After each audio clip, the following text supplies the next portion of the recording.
आपण पाहत आहात महाराष्ट्र टुडे न्यूज। भाविक महिलेचा अश्लील व्हिडिओ तयार करून लैंगिक शोषण करणाऱ्या आध्यात्मिक गुरु विरोधात गुन्हा दाखल करण्यात आला आहे।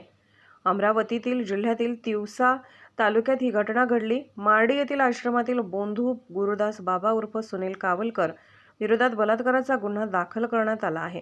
पोलिसांनी गुन्हा दाखल केल्यानंतर भोंदू बाबा फरार झाला आहे। तापलेल्या तव्यावर बसून भक्तांना आशीर्वाद देणारा बाबा म्हणून गुरुदास बाबा प्रसिद्ध झाला होता। पीडित महिला भक्त ही मध्य प्रदेशातील जबलपूर येथील रहिवासी आहे। या पीडित महिलेचा पती सध्या आजारी आहे। पती आजारातून बरे व्हावे यासाठी आरोपी भोंदू बाबाने पीडित महिलेला आश्रमात राहण्यास सांगितले होते।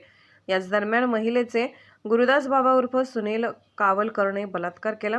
महिलेवर झालेल्या अत्याचाराची व्हिडिओ क्लिपही त्याने तयार केली। या व्हिडिओ क्लिपच्या आधारे तिचे शोषण करत असल्याचा आरोप पीडितेने केला आहे। पीडितेने भोंदू बाबा विरोधात अमरावतीतील तिवसा तालुक्यातील कुर्रा पोलीस स्टेशनमध्ये बलात्काराची तक्रार दाखल केली। पोलिसांनी भोंदू बाबा विरोधात गुन्हा दाखल केला आहे। पोलीस मागावर असल्याची कुणकुण लागताच आरोपी भोंदू बाबा आश्रमातून फरार झाला आहे। 3 अल्पवयीन मुलांवर अनैसर्गिक अत्याचार, वारकरी संप्रदायाला हादरवणारी घटना पुण्यातील देवाची आळंदीत घडली आहे। एका महाराजावर बलात्काराचा गुन्हा दाखल झाल्याने वारकरी संप्रदायामध्ये मोठी खळबळ उडाली आहे। 3 अल्पवयीन मुलांवर अनैसर्गिक कृत्य केल्याचा आरोप या महाराजावर आहे। दासोपंत उर्फ स्वामी हरिभाऊ उंडाळकर 52 वर्ष असे या नराधम महाराजाचे नाव आहे। दासोपंत महाराज मृदंग वारकरी शिक्षण संस्था चालवतो।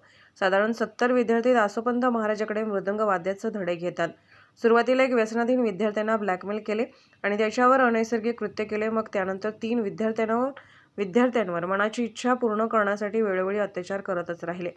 महाराष्ट्र टुडे मराठीसाठी ब्युरो रिपोर्ट, अमरावती।